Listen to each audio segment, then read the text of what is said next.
Bienvenue dans Partage et vous. Dans ce podcast introspectif, je vais t'inviter à te questionner à travers mon histoire, à t'observer, ressentir, te mettre en mouvement et surtout à t'accueillir et t'aimer.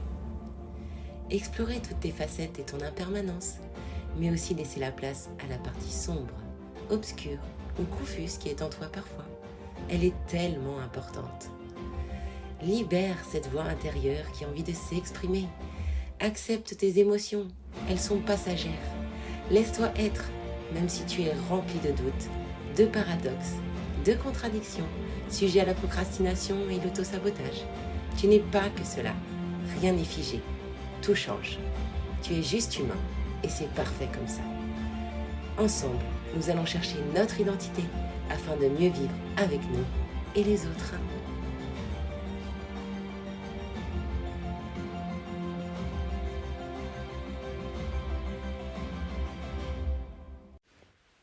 Bonjour et bienvenue dans l'épisode 20.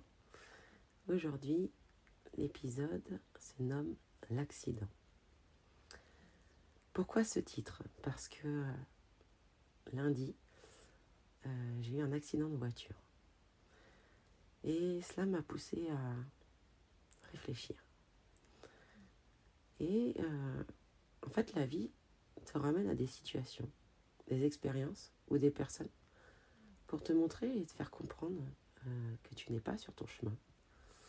Et cette vie est joueuse, car elle te met des défis ou des opportunités sur la route pour te tester, voir si tu as compris ou si tu vas répéter encore le même schéma. Parfois, faire demi-tour ou prendre une nouvelle direction, c'est dangereux ou douloureux. Et j'en ai fait l'expérience lundi, parce que j'ai été percutée par une voiture. Alors pourquoi cela est arrivé ? Je pense que j'avais besoin d'être arrêtée, contrôlée et de payer mon amende. J'étais en délit de fuite. J'accorde encore trop d'importance au jugement de mon entourage, que ce soit ma famille ou mes amis, qui me disent qu'être entrepreneur, c'est risqué.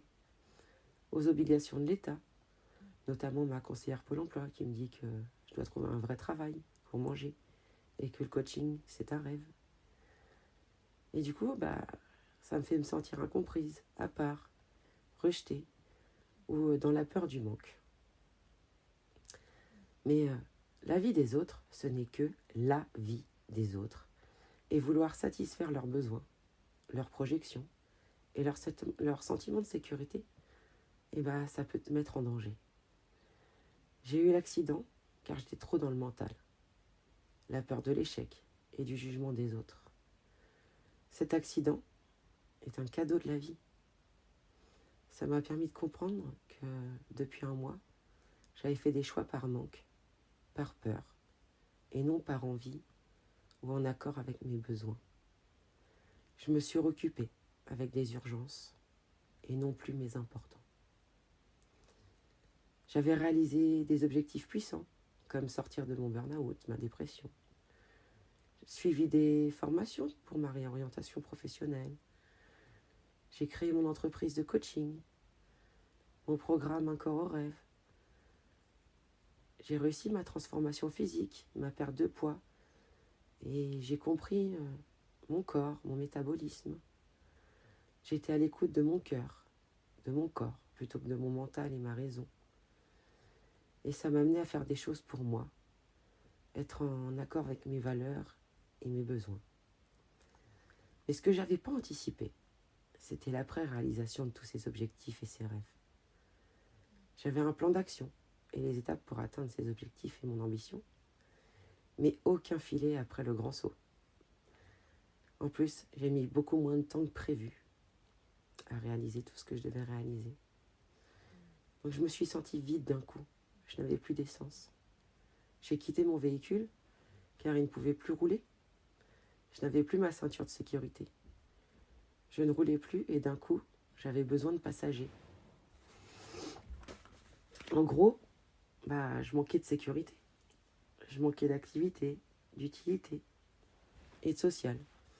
Donc j'ai voulu retourner dans une activité salariée, par fuite, manque de légitimité, envie de raccourcis et de liens. Cet accident c'est un gros stop de la vie. Et ça m'a fait prendre conscience que je n'étais plus dans ma mission de vie ou ma légende personnelle. Je ne regrette pas.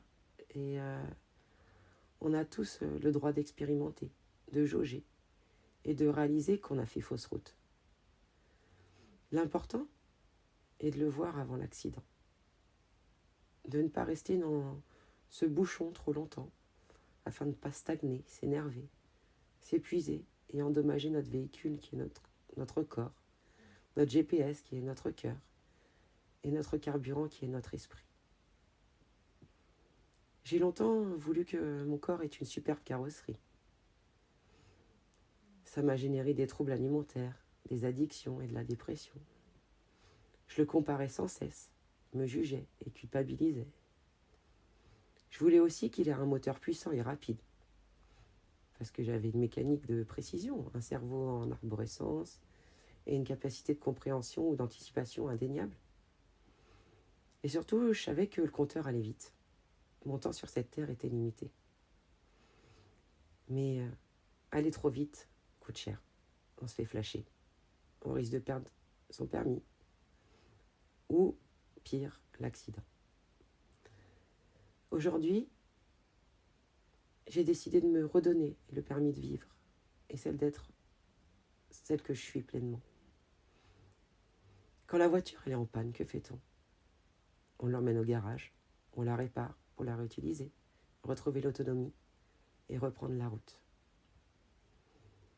J'ai abandonné l'idée de l'activité salariée et du job de serveuse, car cela ne me convenait pas.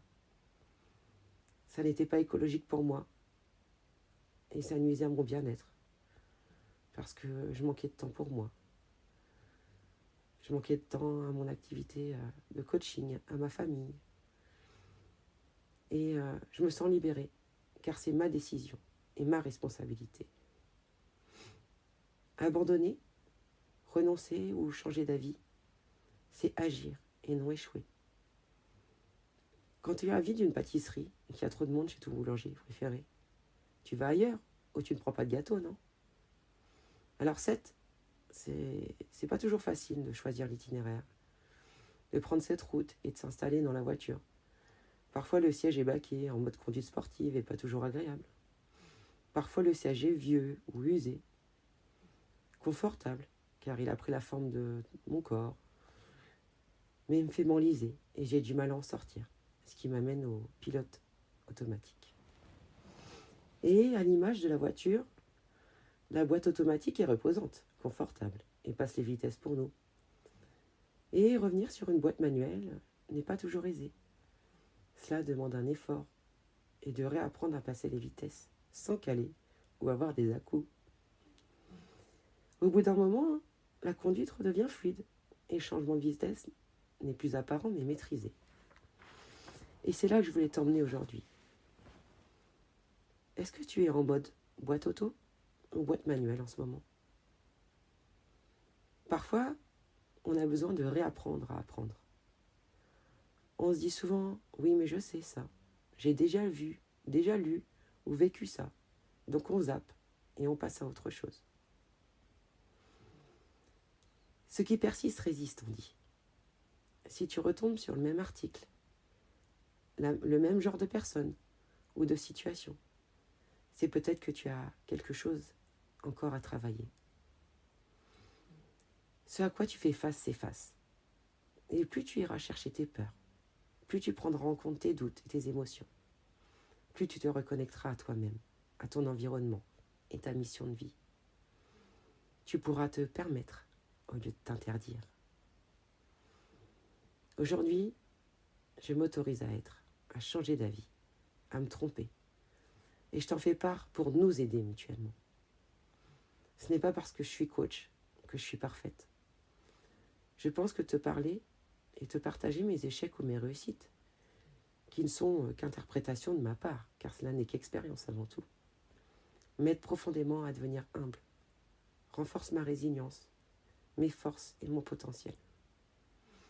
Cela me permet de danser avec les frustrations et les fluctuations, d'accueillir que parfois je retourne dans une blessure ou un pilote automatique, que je suis contradictoire, dans mon syndrome de l'imposteur ou mon manque de sécurité.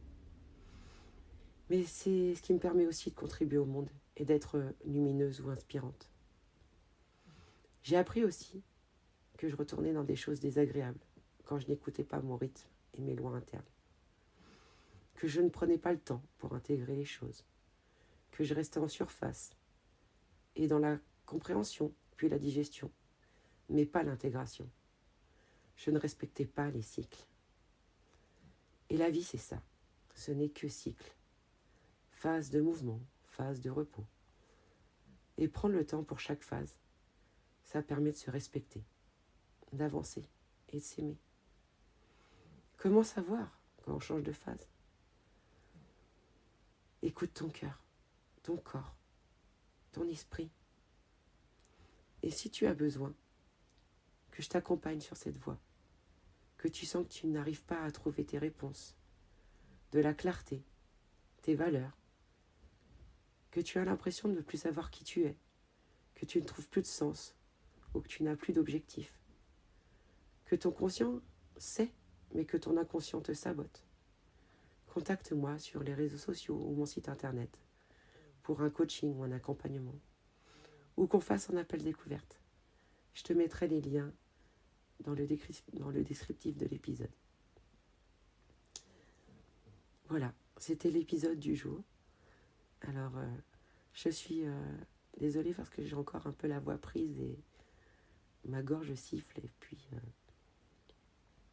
Et puis voilà, il y a l'accident qui fait que je ne suis pas comme d'habitude. Mais voilà, c'est ce que je voulais te livrer aujourd'hui. Je te souhaite une merveilleuse journée et je te dis à la semaine prochaine. Si tu as trouvé cet épisode intéressant ou utile et qui peut l'être pour quelqu'un d'autre, n'hésite pas à le partager. Je t'invite aussi à t'abonner et à mettre 5 étoiles sur les plateformes d'écoute afin que mon podcast soit plus visible. N'hésite pas à me faire des retours, ils sont très importants pour moi. Si tu souhaites échanger sur l'épisode, me poser des questions, que tu as besoin de parler ou te libérer sur un sujet particulier, tu trouveras le lien de mes réseaux sociaux sur le descriptif de l'épisode. Tu peux me contacter en privé si tu souhaites plus de confidentialité. Je te remercie pour ton écoute attentive et je te dis à bientôt. Affectueusement, Laetitia.